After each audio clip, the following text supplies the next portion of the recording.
Qad aflaha man zakkaha. Qad aflaha. Kita ngaji yang betul ya, pakai ilmunya. Man zakkaha. Zakkaha. Ya. Pertama pakai qad. Qad itu kalau di ilmu nahwu namanya harfu tahqiq. Huruf yang menjamin kepastian. Ya, aflah dari kata falah. Ya, falah itu sukses dan bahagia. Kalau Anda buka kamus bahasa Inggris bahasa Arab, maka falah diterjemahkan success and happiness. Bukan sekedar bahagia, tapi ada suksesnya. Dia ada sukses saja disebut fauz namanya. Disebutkan derivasinya dalam Al-Qur'an 29 kali. Ya, ada faiz, ada fauzan, faizah, fauzi, itu sukses. Ya, fauzi, orang yang diharapkan sukses dalam hidupnya. Walaupun belum tentu bahagia. Ada faiz. Kalau bahagia saja, farah namanya. Farah. Orangnya farhan, perempuannya farah. Kalau ada yang namanya farhan, artinya orang yang diharapkan bahagia selama hidupnya. Bahagia, walaupun belum tentu sukses. Nah, Anda pilih mana? Kaya tapi gelisah atau miskin tapi tenang? Miskin tapi tenang. Oke, di antara yang kedua selalu ada alternatif yang ketiga. Kalau bisa kaya dan tenang, sukses dan bahagia, kenapa pilih salah satu dari yang dua tadi? Dan Allah Maha tahu, maka ditawarkan pilihan langsung yang ketiga, namanya falah. Falah itu sukses dan bahagia, kaya dan tenang. Kalau Anda genggam kebahagiaan itu, digenggam sukses itu, dan gak mau dilepas, maka dalam ilmu saraf tambahkan hamzah di depan kalimatnya. Asalnya falah begini, falah gini, tambahkan hamzah gini. Kalau tambahan satu huruf muncul di depan kalimat, maka harokat huruf yang pertama dari kalimat asal ini falah, fa, pindah ke sini. A harakatnya, fa. Karena pindah yang ini mati, sukun. Sukun, bulat. Karena ini sudah ada hamzah, maka di ilmu sharaf ilatnya ini hilang. Harokat tetap aflah. Falah, jadi aflah. Orang yang menggenggam dengan kuat kebahagiaan dan kesuksesan. Terjemahkan dengan ilmunya, qad aflaha. Aku pastikan, kata Allah, ada orang yang akan menjamin kebahagiaan dalam hidupnya dan sukses dalam pekerjaannya. Jadi kalau beraktivitas dimanapun, ada masalah sebesar apapun, tenang aja. Kayak nggak ada pengaruh pada dirinya. Bukan nggak punya masalah, teman-teman. Punya masalah juga. Cuma masalah itu diberi rumus oleh Allah sehingga menjadi ringan. Bukan nggak berat, bukan nggak ada masalah. Jadi sebelum itu datang, dia sudah tahu ilmunya. Sehingga ketika datang, ringan aja dihadapi, seberat apapun. Ya, indah. Dan sukses dia. Dan ketika ada tantangan, dan Quran tidak pernah menyebut hambatan, tantangan. Ada tantangan dalam pekerjaan, dihadapi, tenang aja. Dan kesuksesan itu Allahu Akbar. Begitu seorang punya positive thinking, tenang jiwanya, maka setengah kesuksesan sedang dia genggam dalam tangannya. Bergerak, bergerak, bergerak, bergerak, bergerak. Allahu Akbar. Aflah. Siapa orang itu? Maka rumus awalnya man. Ismun mausulun alal fardiyatil amiyah. Konjungsi huruf sambung menyambungkan dua hal. Yang pertama dengan yang kedua. Qad aflaha ingin disambungkan dengan zakah. Disambungkan kadang-kadang menunjuk kepada objek atau subjek sekaligus. Tanpa batas bagi setiap personal. Seakan Allah ingin mengatakan bagi Anda siapapun hamba. Tanpa batas. Laki-laki kah? Perempuan kah? Tua kah? Muda kah? Kecil, besar kah? Kaya, cukup kah? Kalau Anda ingin menggenggam kesuksesan dan kebahagiaan, maka zakah itu bisa Anda raih. Modal awalnya zakah. Haknya kembali kepada nafsu. Zakah artinya menyucikan. Maka diterjemahkan dalam terjemahan, sungguh akan sukses dan bahagia orang yang mampu menyucikan nafsunya, jiwanya. Baik, kembali ke sini. Kalau nyuci itu dibuang kotorannya atau dibuang pakaiannya, bendanya? Bendanya atau kotorannya?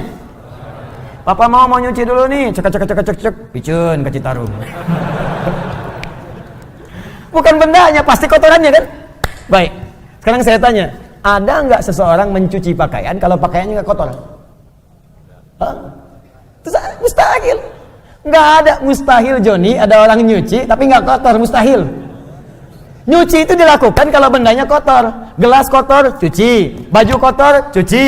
Ya, muka kotor, basuh. Basuh. Cuci, ayo bilas dengan rinso tuh muka. Cuci, bersihkan, bersihkan, bersihkan, bersihkan. Bersihkan, cuci. Mencuci itu artinya menghilangkan kotorannya, bukan menghilangkan bendanya. Nah sekarang, ini dalam sekali ini. Ini bawa ke teori nafsu. Nafsu itu dibuat oleh Allah, bukan ingin menghilangkan jiwanya. Tapi dihadirkan supaya mengangkat yang bersihnya, yang takwanya supaya muncul. Sebab kalau nggak ada kotoran, yang bersih nggak akan nampak. Anda itu kan mencuci supaya nampak bersihnya kan? Kalau kotorannya nggak diciptakan, bagaimana tahu bersihnya?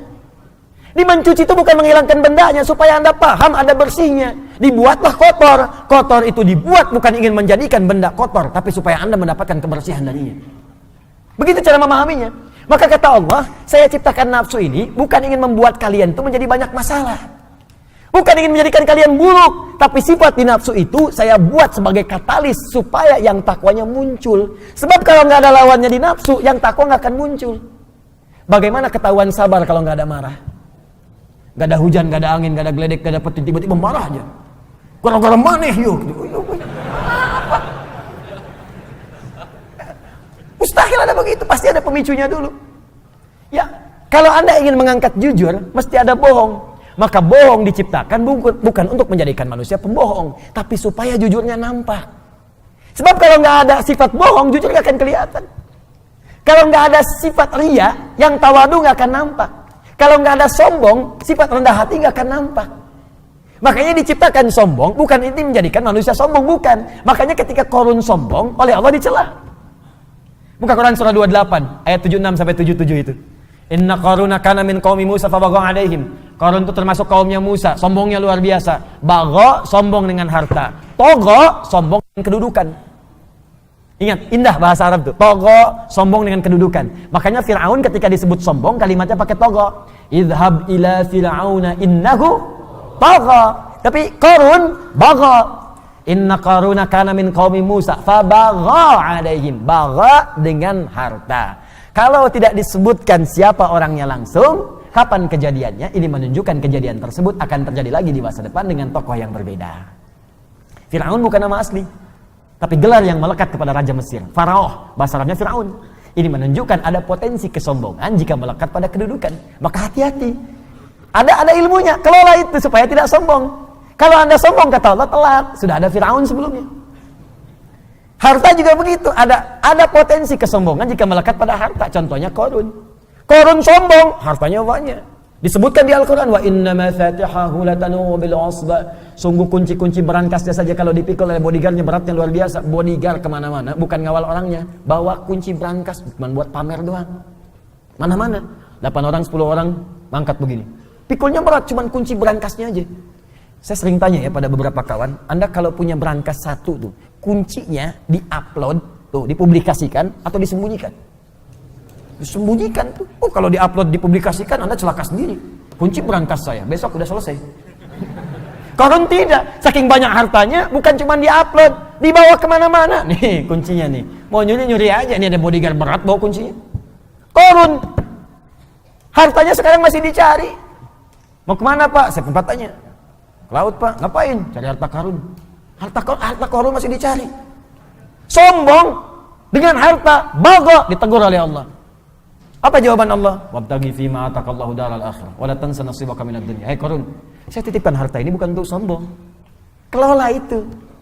Tepis kesombongan, arahkan supaya engkau tawadu beramal dengan hartamu. Kalau ada orang sekarang baru punya Ferrari 1 sudah sombong, cuma dipanasin malam, balapan sama taksi, bolak-balik gaya doang. Telat.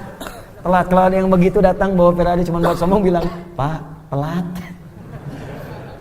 Kasihan kalau sama Qarun, khasabna, datang likuifasi, dilipat semuanya. Maka kembali ke sini, perhatikan baik-baik. Jadi ternyata rumusnya begini.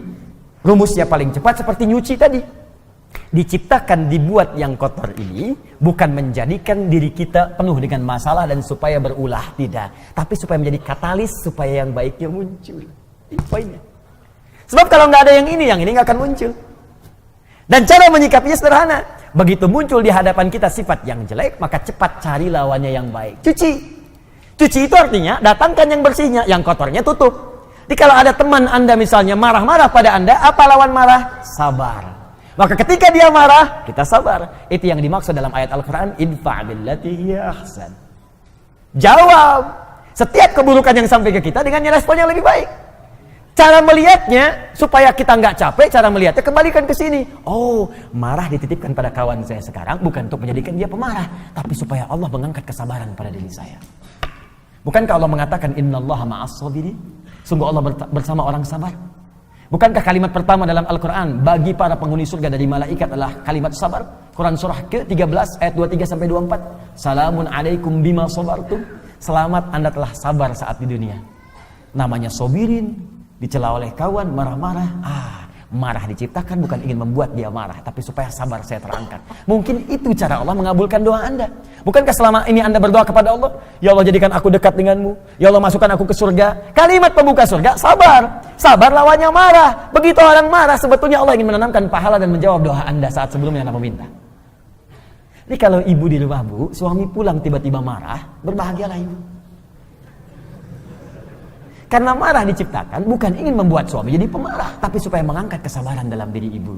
Mungkin dengan sabar itu, kekuatan ibu bertambah untuk menghadapi problematika lebih besar di kemudian hari.